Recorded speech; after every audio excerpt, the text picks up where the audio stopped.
قاعدہ نمبر 57، انما یعمل المعارض بحسب الدلیل،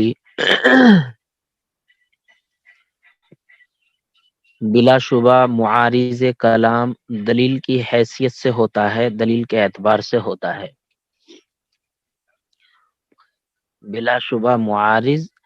دلیل کی حیثیت سے عمل کرتا ہے، دلیل کی حیثیت سے مؤثر ہوتا ہے۔ معارض سے معارض کلام مراد ہے، یعنی مقابل نے جو اپنے مطلوب کے ثبوت کے لیے کوئی دلیل پیش کی ہے اس کے خلاف دلیل قائم کرنا۔ مقابل نے جو اپنے مطلوب کے ثبوت کے لیے دلیل قائم کی ہے اس کے خلاف دلیل قائم کرنا، یہ معارض کلام ہے، معارض ہے۔ لیکن یہاں پر مراد متکلم کا کلام ہے، یعنی متکلم نے دو کلام کیے، ایک کلام کیا اس سے ایک حکم ثابت ہوتا ہے،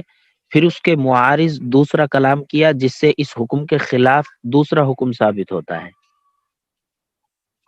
تو یہ معارض کلام ہے، یعنی دوسرا کلام جو اس نے کیا ہے اور اس سے پہلے حکم کے خلاف حکم ثابت ہوتا ہے، تو یہ معارض کلام ہے، اور یہ معارض کلام سے ہی گویا حکم ثابت ہوگا، معارض کلام سے ہی حکم ثابت ہوگا۔ گویا معارض کلام جو ہے پہلے حکم کو گویا ختم کرنے والا، منسوخ کرنے والا سمجھا جائے گا، ایسا سمجھا جائے گا کہ اس نے جو یہ معارض کلام کیا ہے یہ پہلے حکم کو منسوخ کرنا چاہتا ہے، پہلے حکم کو ختم کرنا چاہتا ہے، تو یہ معارض کلام ہوتا ہے۔ مثلا بیع و شراء میں مشتری کو خیار عیب حاصل ہوتا ہے، وہ چاہے تو مبیع کو اس میں عیب کی وجہ سے واپس کر سکتا ہے، جو عیب بائی کے پاس موجود تھا اس عیب قدیم کی وجہ سے مشتری اس مبیع کو واپس کر سکتا ہے، گویا اسے خیار عیب حاصل ہوتا ہے، یہ مسئلہ بالکل مسلم ہے۔ لیکن اگر بیع کے وقت بائع نے براءت من کل عیب کی شرط لگا دی کہ میں یہ چیز بیچ رہا ہوں لیکن میں ہر عیب سے بری ہوں، براءت من کل عیب کی شرط لگا دی، یعنی آپ جو ہے اسے عیب کی وجہ سے واپس نہیں کر سکتے، میں عیب سے بری ہوں، تو اب کیا ہوگا؟ اب مشتری جو ہے جب بائع نے براءت من کل عیب کی شرط لگا دی تو اب مشتری کو حق نہیں ہوگا کہ وہ مبیع کو عیب کی وجہ سے واپس کرے، تو یہ بائع نے جو براءت من کل عیب کی شرط لگائی ہے یہ معارض کلام ہے۔ اگر یہ براءت من کل عیب کی شرط نہ لگاتا تو مشتری کو عیب کی وجہ سے مبیع کو واپس کرنے کا حق حاصل تھا، لیکن اس نے براءت من کل عیب کی شرط لگا دی بائع نے، تو اب مشتری کو مبیع واپس کرنے کا حق حاصل نہیں ہوگا، تو یہی معارض کلام ہے، یہی معارض کلام ہے۔ انما یعمل المعارض بحسب الدلیل، بلا شبہ معارض کلام دلیل کی حیثیت سے، دلیل کے اعتبار سے مؤثر ہوتا ہے۔ اس کی مثال یہاں حاشیے میں بھی دی ہے، مثلا مسلمانوں کے قبضے میں ایک محصور حربی ہے، وہ مسلمانوں سے کہتا ہے کہ مجھے آپ امن دو اس شرط پر کہ میں تمہاری رہبری کروں گا 100 غلاموں کی یا 100 حربیوں کا تمہیں پتہ بتاؤں گا، اور پھر یہ بھی کہا کہ اگر میں نے تمہاری رہنمائی نہیں کی تو میں تمہارے لیے مال فہ ہو جاؤں گا، یا یہ کہا کہ میں تمہارے لیے غلام ہو جاؤں گا، میں تمہارا غلام ہو جاؤں گا، تو اب اس نے دو کلام کیے، پہلے کلام سے اس کو امن مل رہا ہے، مثلا جب اس نے کہا کہ مجھے امن دو اس شرط پر کہ میں تمہاری 100 حربیوں کی رہبری کروں گا، تمہارے لیے 100 حربیوں کا پتہ بتاؤں گا، تو اس کلام سے اس کو امن مل رہا ہے، لیکن جب اس نے اس کے معارض کلام کیا، مثلا یہ کہا کہ اگر میں نے تمہاری رہنمائی نہیں کی تو میں تمہارے لیے مال فہ ہو جاؤں گا، تو یہ اس کے معارض کلام ہے، لہذا اگر یہ رہنمائی نہیں کرے گا تو پھر یہ مسلمانوں کے لیے مال فہ ہو جائے گا، مال فہ ہو جائے گا۔ اگر اس نے شرط پوری نہیں کی. حالانکہ پہلی صورت میں جب اس نے کہا تھا کہ میں تمہارے لیے 100 حربیوں کا پتہ بتاؤں گا یا 100 غلاموں کی تمہاری رہنمائی کروں گا، تو اس صورت میں اسے امن مل جاتا چاہے شرط پوری نہ کرتا. لیکن جب اس نے معارض کلام یعنی یہ کہا کہ اگر میں پتہ نہ بتاؤں، تمہاری رہنمائی نہ کروں، تو میں تمہارے لیے مال فہ ہو جاؤں گا، تو گویا یہ معارض کلام ہے. چنانچہ اگر اس نے رہنمائی نہیں کی تو یہ مسلمانوں کا مال فہ ہو جائے گا. اور پہلی صورت میں چاہے شرط پوری کرتا یا نہ کرتا، مال فہ نہیں ہوتا، امن مل جاتا اسے. لیکن اب اس نے چونکہ معارض کلام ذکر کیا ہے اور حکم کا تعلق معارض سے ہی ہوتا ہے، یعنی معارض کلام جو ہے دلیل کی حیثیت سے مؤثر ہوتا ہے، دلیل کے اعتبار سے عمل کرتا ہے. اسی کو اس قاعدے میں بیان کیا ہے، قاعدہ نمبر 57، انما یعمل المعارض بحسب الدلیل، بلا شبہ معارض کلام دلیل کی حیثیت سے مؤثر ہوتا ہے. قاعدہ نمبر 58، الایثار فی القرب لا یجوز، قربات میں ایثار جائز نہیں ہے. قربات یعنی عبادات طاعات کے اندر ایثار اور ہمدردی جائز نہیں ہے. مثلا وضو کے لیے صرف اتنا پانی ہے کہ ایک آدمی ہی اس سے وضو کر سکتا ہے، تو ایسی صورت میں اس کے لیے درست نہیں، جائز نہیں کہ وہ دوسرے کو جو ہے پانی دے دے، یعنی خود تیمم کرنا پڑے گا اور دوسرے کو جو ہے پانی دے دیتا ہے، تو اس طرح سے ایثار جائز نہیں. یا ایسے ہی سطر چھپانے کے لیے اتنا کپڑا ہے کہ ایک آدمی کا ہی سطر چھپ سکتا ہے، تو ایسی صورت میں دوسرے کو کپڑا نہ دے بلکہ خود اپنا سطر چھپائے. اسی طرح جو ہے مثلا صف اول میں خود جو ہے کھڑا ہو سکتا ہے، لیکن اس میں ہمدردی کرنے لگے آدمی کہ چلو تم کھڑے ہو جاؤ، تو اس میں ایثار جائز نہیں ہے. اور وجہ یہ ہے کہ قربات میں تعظیم مقصود ہوتی ہے، قربات میں تعظیم مقصود ہوتی ہے، اور اس میں ترک تعظیم جو ہے جائز نہیں ہے، بلکہ تعظیم اور اللہ تعالیٰ کی اطاعت کا ہر آدمی محتاج ہے، تو یہ ہر ایک کے لیے لازم ہے. رہا یہ معاملہ کہ ایک آدمی بھوکا ہے تو دوسرے بھوکے کو اور اسی طرح خود پیاسا ہے لیکن دوسرے پیاسے کو ترجیح دے سکتا ہے. ایک بھوکا دوسرے بھوکے کو بھوک لگ رہی ہے لیکن دوسرا آدمی بھی بھوکا ہے، تو ایک دوسرے کو ترجیح دے سکتے ہیں. چونکہ اس میں قرآن کریم کی بھی آیت ہے، وَيُؤْثِرُونَ عَلَىٰ أَنفُسِهِمْ وَلَوْ كَانَ بِهِمْ خَصَاصَةٌ، کہ اپنی ذات پر دوسروں کو ترجیح دیتے ہیں حالانکہ خود محتاج ہوتے ہیں. لیکن قربات میں ایثار جائز نہیں ہے. لیکن اس کا مطلب یہ بھی نہیں کہ بالکل بے ادب ہو جائیں اور گستاخ ہو جائیں. چنانچہ اگر کوئی عالم دین ہے، کوئی بزرگ ہے، اللہ والا ہے، اور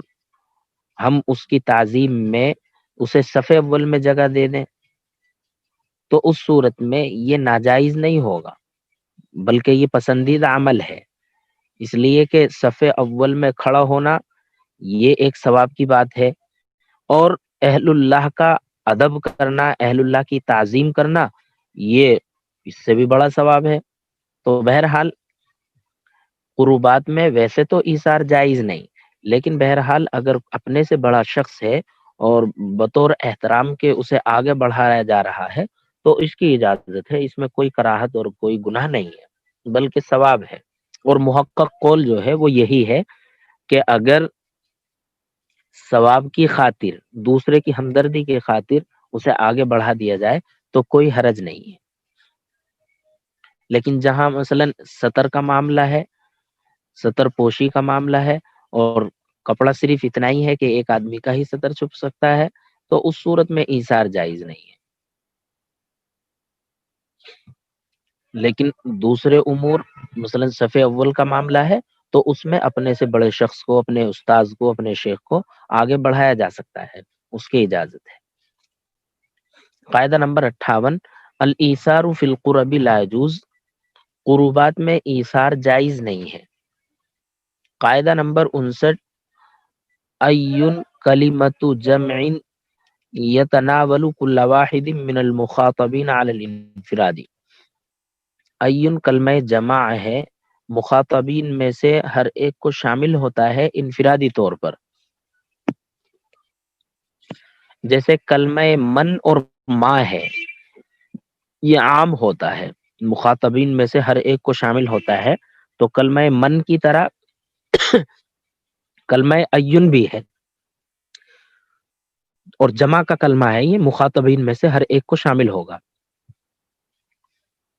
جیسے کسی نے کہا من دخل منکم اولا فہو کذا من النفل، تو ایسے ہی چنانچہ اس صورت میں اگر کوئی پہلے شخص ان تمام لوگوں میں سے جو پہلے داخل ہوگا وہ انعام کا مستحق ہوگا، تو ایسے ہی من کے بجائے اگر ایون استعمال کیا ہے، مثلا یہ کہا ایکم دخل منکم اولا فلہ کذا من النفل، تو اگر امیر نے اس طرح کا اعلان کیا ہے کہ جو شخص قلعے میں سب سے پہلے داخل ہوگا تو وہ انعام کا حقدار ہوگا، اسے انعام دیا جائے گا، کچھ بھی انعام مقرر کیا، تو ایسی صورت میں جو شخص پہلے داخل ہوگا وہ انعام کا مستحق ہو جائے گا۔ تو ایون میں تمام مخاطب داخل ہیں، لیکن انفرادی طور پر تمام ہی داخل ہیں، لیکن انفرادی طور پر ہیں۔ انفرادی طور کا مطلب کیا ہوگا؟ یعنی ان میں سے جو پہلے داخل ہو جائے گا، اب وہ مثلا 10 ہیں، تو 10 میں سے ہر ایک کو یہ لفظ ایون شامل ہے اور ہر ایک کو عام ہے، تو 10 میں سے کوئی بھی داخل ہو سکتا ہے، تو اس نے جو شرط لگائی ہے ایکم دخل منکم اولا فلہ کذا من النفل، لہذا ان 10 میں سے جو بھی پہلے داخل ہو جائے گا وہ انعام کا حقدار ہوگا، اس لیے کہ ایون یہ جمع کا کلمہ ہے اور مخاطبین میں سے ہر ایک کو انفرادی طور پر شامل ہوتا ہے، کلمہ من کی طرح۔ قاعدہ نمبر 60، الایمان مبنیۃ علی الالفاظ، ایمان قسم یہ الفاظ پر مبنی ہوتے ہیں۔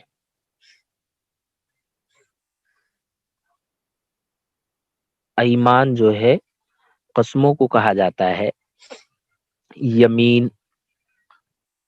کی جمع ایمان، تو یہ ایمان جو ہے الفاظ پر مبنی ہوتے ہیں، مقصود اور مقاصد پر مبنی نہیں ہوتے، یعنی ان میں صرف الفاظ دیکھے جائیں گے کہ الفاظ کیا بولے ہیں قسم کھانے والے نے، یہاں مقاصد کو نہیں دیکھا جائے گا۔ جیسے پیچھے 2 قاعدے گزرے ہیں، مثلا قاعدہ نمبر 56 گزرا تھا انما یبتن الحکم علی المقصود لا علی ظاہر اللفظ، اسی طرح اس سے پہلے ایک قاعدہ گزرا تھا الاعتبار للمعنی فی العقود لا للالفاظ فقط، یعنی عقود و معاملات میں معنی کا اعتبار ہے نہ کہ الفاظ کا، یا حکم مقصود پر مبنی ہوتا ہے نہ کہ ظاہری لفظ پر، لیکن ایمان کا مسئلہ مختلف ہے۔ ایمان جو ہے الفاظ پر مبنی ہوتے ہیں، مقاصد پر مبنی نہیں ہوتے، وہاں الفاظ دیکھے جائیں گے کہ حالف نے کیا الفاظ بولے ہیں۔ چنانچہ اگر کسی نے غصے میں آ کر قسم کھائی کہ وہ فلاں کے لیے ایک فلس میں کچھ بھی نہیں خریدے گا، فلاں کے لیے کوئی چیز ایک فلس کے عوض نہیں خریدے گا، فلس پیسے کو کہتے ہیں، جمع افلس آتی ہے اس کی، تو ایک پیسے کے عوض فلاں کے لیے کوئی شے نہیں خریدے گا، پھر اس نے 100 درہم میں اس کے لیے وہ چیز خرید لی، تو یہ شخص حانث نہیں ہوگا، یہ شخص حانث نہیں ہوگا۔ حالانکہ مقصود اگر دیکھا جائے تو مقصد یہ ہے کہ بھئی ایک پیسے میں جب اس کے لیے کوئی چیز نہیں خریدے گا تو ایک پیسے سے زیادہ میں کیوں خریدے گا، لیکن چونکہ ایمان جو ہے الفاظ پر مبنی ہوتے ہیں، الفاظ دیکھے جاتے ہیں نہ کہ مقاصد، چنانچہ یہ شخص اگر 100 درہم میں اس کے لیے کوئی چیز خرید لیتا ہے تو حانث نہیں ہوگا، حانث نہیں ہوگا۔ ایسے ہی کسی نے قسم کھائی کہ وہ فلاں کے گھر میں داخل نہیں ہوگا، تو عرف میں گھر میں داخل دار سے مراد جو ہے وہ دار مسکونہ ہوتا ہے، چاہے وہ اس کا دار مملوکہ ہو یا اس نے کرائے پر لے رکھا ہو یا عاریت پر اس کو ملا ہوا ہو، تو دار مملوکہ ہو یا دار مستاجرہ ہو یا مستعارہ ہو، وہ جس گھر میں بھی داخل ہوگا حانث ہو جائے گا۔ اگر حالف یہ کہے کہ میری نیت اس کے دار مملوکہ میں داخل ہونے کی تھی تو اس کا اعتبار نہیں ہوگا، اس لیے کہ عرف کا بھی اعتبار ہوتا ہے۔ تو عرف سے جو ہے دار سے مراد وہ دار مسکونہ ہوتا ہے، چاہے وہ اس کا مملوکہ ہو یا کرائے پر اس نے لے رکھا ہو۔ تو قسم کھاتے وقت جو الفاظ استعمال کیے ہیں اس سے عرفن جو معنی مراد لیے جاتے ہیں اس معنی کا اعتبار ہوتا ہے، اغراض کا اعتبار نہیں ہوتا، مقصد نہیں دیکھا جائے گا۔ کسی نے قسم کھائی کہ وہ 10 درہم کے عوض نہیں بیچے گا، تو اگر 11 درہم یا 9 درہم میں بیچے گا تو حانث نہ ہوگا، اس لیے کہ قسم کا جو مدار ہوتا ہے وہ الفاظ پر ہوتا ہے، اور یہاں پر جو ہے 10 کا لفظ مذکور ہے، یعنی 10 درہم کے عوض نہیں بیچے گا، تو 9 میں یا 11 میں بیچتا ہے تو گویا قسم کے خلاف اس نے نہیں کیا ہے تو حانث نہیں ہوگا، 10 میں اگر بیچے گا تو حانث ہو جائے گا۔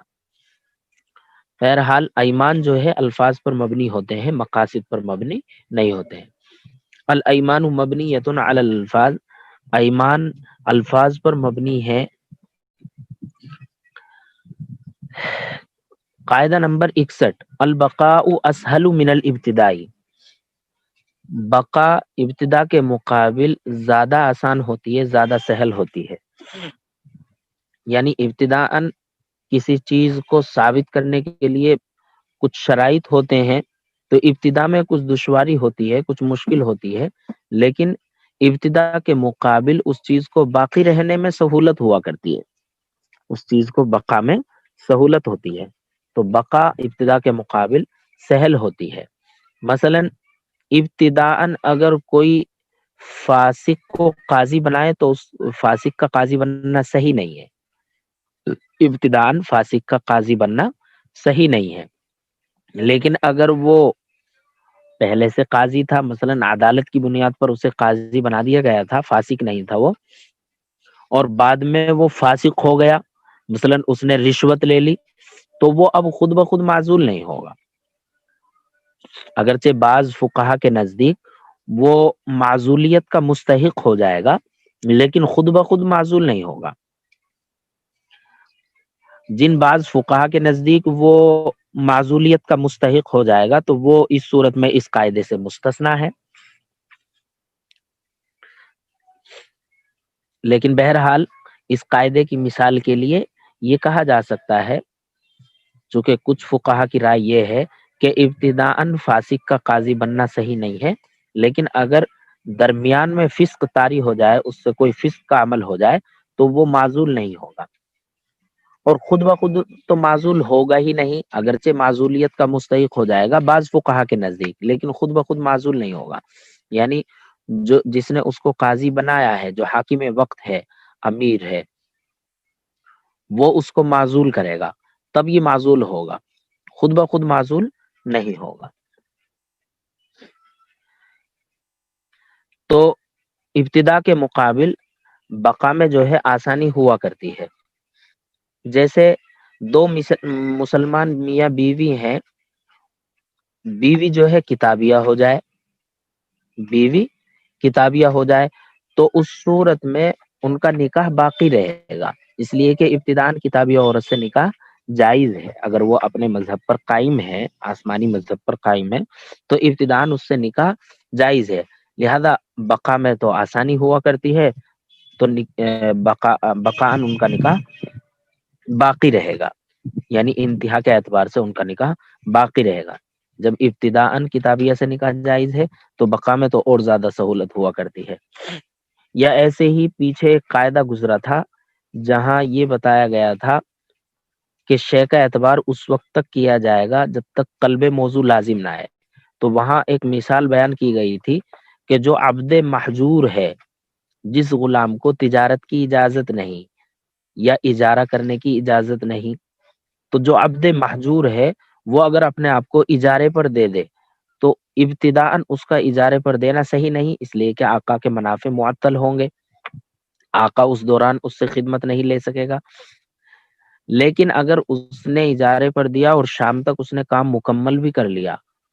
تو اب اجارے کو فاسد قرار نہیں دیا جائے گا بلکہ اب اجارے کو درست قرار دیا جائے گا، اس لیے کہ اگر اب بھی اجارے کو فاسد قرار دیں گے تو آقا کے منافع بالکل ہی معطل ہو جائیں گے کہ پہلے بھی خدمت نہ لے سکا اور اب مزدوری بھی نہیں لے پا رہا ہے. تو اور ابتدا کے مقابل بقا میں جو ہے آسانی ہوا کرتی ہے، لہذا انتہاءً یعنی اگر وہ مزدوری کر چکا ہے تو اب اجارے کو درست قرار دیا جائے گا. وہ بھی اسی قاعدے کے پیش نظر ہے. البقاء اسہل من الابتدائی، بقا اسہل ہوتی ہے، سہل ہوتی ہے ابتدا کے مقابل. قاعدہ نمبر 62، البناء علی الظاہر واجب ما لم یتبین خلافہ. کوئی آیا تو نہیں بھائی؟ کوئی نہیں. ظاہر پر بنا کرنا واجب ہے جب تک کہ اس کے خلاف ظاہر نہ ہو، یعنی ظاہر کے خلاف جب کوئی دوسرا امر نہ ہو، ظاہر ہو، تو پھر ظاہر حال پر ہی بنا کرنا واجب ہوگا. مثلا ایک حربی شخص ہے اور اس کے ساتھ ہتھیار ہے، تلوار اس نے لے رکھی ہے، لیکن اس کی حیت ایسی نہیں ہے کہ وہ قتل کا ارادہ رکھتا ہو، قتال کا ارادہ رکھتا ہو. چنانچہ اگر وہ امان امان کہہ کر کے پکارتا ہے تو وہ شخص امن والا ہوگا، اسے امن دے دیا جائے گا. اور اگر وہ تلوار کو سوت کر کے آ رہا ہے، تلوار میان سے نکال رکھی ہے اور مسلمانوں کی طرف چلا آ رہا ہے اور پھر ایک دم سے امان امان پکار رہا ہے، تو پھر اسے امن نہیں ملے گا بلکہ وہ مسلمانوں کے لیے مال فے شمار ہوگا. اس لیے کہ ظاہر پر بنا کرنا واجب ہوتا ہے جب تک کہ اس کے خلاف ظاہر نہ ہو. تو یہاں ظاہر حال پر عمل کیا گیا ہے. ظاہر حال شروع اگر وہ اس حیت سے آ رہا ہے کہ قتال کا ارادہ نہیں ہے، تلوار میان کے اندر ہے، تو اس صورت میں اگر وہ امان امان پکارتا ہے تو وہ امن والا ہوگا. لیکن اگر تلوار سوت کر کے آ رہا ہے تو اب ظاہر یہ ہے کہ یہ جو ہے قتال کا ارادہ رکھتا ہے، مسلمانوں کے قتل کا ارادہ کرتا ہے. تو اس صورت میں اسے امن نہیں ملے گا بلکہ وہ مسلمانوں کے لیے مال فے شمار ہوگا. البناء علی الظاہر واجب ما لم یتبین خلافہ، ظاہر پر بنا کرنا واجب ہے جب تک کہ اس کے خلاف ظاہر نہ ہو جائے. ایسے ہی اس کی مثال یہ بھی ہے، مثلا شفیع کو جب ایسے مکان کے بیچنے کی اطلاع ملے جس میں اس کو حق شفا کا حق حاصل تھا، تو حق شفا کو ثابت کرنے کے لیے فوراً اس کا اظہار کرنا ضروری ہے. چنانچہ جیسے ہی اسے اطلاع ملے تو وہ فوراً کہہ دے کہ ہاں میں حق شفا کا طالب ہوں. لیکن اطلاع کے بعد اگر وہ خاموش رہے تو اس کی خاموشی سے یہ سمجھا جائے گا کہ وہ حق شفا سے گویا اعراض کر رہا ہے، اس لیے اس کا حق شفا باطل ہوگا. اب اگر بعد میں وہ مطالبہ بھی کرے تو اس کا اعتبار نہیں ہوگا، اس کا اعتبار نہیں ہوگا. تو یہاں پر ظاہر حال کیا ہے؟ شفیع کی خاموشی اور عدم مطالبہ، یہ ظاہر حال ہے. شفیع کی خاموشی اور عدم مطالبہ، اس نے جو مطالبہ نہیں کیا اطلاع ملتے ہی، یہ ظاہر حال ہے. لہذا اس ظاہر حال کی وجہ سے یہ فیصلہ کیا جائے گا کہ گویا یہ شفا سے اعراض کر رہا ہے، لہذا شفا سے اعراض کو ثابت کیا جائے گا اور اس ظاہر پر عمل کیا جائے گا اور اسے حق شفا کے طور پر وہ مکان نہیں ملے گا، یعنی بعد میں اگر وہ مطالبہ کرنے لگے. تو اسی کو اس قاعدے میں کہا ہے کہ ظاہر حال پر بنا کرنا واجب ہے جب تک کہ اس کے خلاف دوسرا امر ظاہر نہ ہو، یعنی ظاہر کے خلاف دوسرا امر ظاہر نہ ہو. قاعدہ نمبر 63، البیان یعتبر بالابتداء ان صح والا فلا، بیان کو ابتدا پر قیاس کیا جائے گا اگر وہ صحیح ہے ورنہ تو نہیں. یہ قاعدہ اصول کرخی میں گزر چکا ہے، سب سے آخری قاعدہ ہے غالباً. بیان کو ابتدا پر قیاس کیا جائے گا، یعنی ابتدا اگر صحیح ہے تو بیان بھی صحیح، اور اگر ابتدا صحیح نہیں تو بیان بھی صحیح نہیں ہوگا. مثلا کسی نے اپنی دو بیویوں سے جو دونوں مدخول بہما ہیں، دونوں سے وہ دخول کر چکا ہے، اگر اس نے ان دونوں سے کہا انتما طالقانی، کہ تم دونوں طلاق والی ہو، پھر عدت ہی کے اندر اندر اس نے کہا احداکما طالق ثلاثن، کہ تم دونوں میں سے ایک کو تین طلاق، تم دونوں میں سے ایک تین طلاق والی ہے، تو اب اسے بیان کا حق ہوگا، یعنی عدت کے اندر اندر یہ جس کو چاہے متعین کر سکتا ہے، لیکن اگر عدت گزر گئی تو اب اس بیان کا اعتبار نہیں ہوگا، یعنی عدت گزرنے کے بعد کہے کہ میری مراد یہ والی بیوی ہے، فلاں بیوی ہے، تو اب اس کا اعتبار نہیں ہوگا، اس لیے کہ بیان کو ابتدا پر قیاس کیا جاتا ہے، اگر ابتدا صحیح ہے تو بیان بھی صحیح، اور اگر ابتدا صحیح نہیں تو بیان بھی صحیح نہیں۔ تو یہاں یعنی عدت گزرنے کے بعد طلاق دینا ہی صحیح نہیں، تو لہذا بیان کا بھی اعتبار نہیں ہوگا۔ بیان کیا ہے؟ یعنی ان دونوں میں سے کسی ایک کو 3 طلاق کے لیے متعین کرنا، یہ بیان ہے۔ تو عدت کے اندر اندر طلاق دینا بھی صحیح ہے تو بیان کا بھی اعتبار کر لیا جائے گا، لیکن عدت گزرنے کے بعد چونکہ طلاق دینا ہی صحیح نہیں، وہ اس کے نکاح سے نکل چکی ہے، تو اب بیان کا بھی اعتبار نہیں ہوگا۔ اسی کو کہا ہے البیان یعتبر بالابتداء ان صح والا فلا، بیان کا اعتبار کیا جائے گا ابتدا پر اگر وہ صحیح ہے، ورنہ تو نہیں، یعنی بیان کو ابتدا پر قیاس کریں گے، اگر ابتدا صحیح ہے تو بیان بھی صحیح، اور اگر ابتدا صحیح نہیں تو بیان بھی صحیح نہیں ہوگا۔ چلو آج اتنا ہی رہنے دیتے ہیں، باقی انشاءاللہ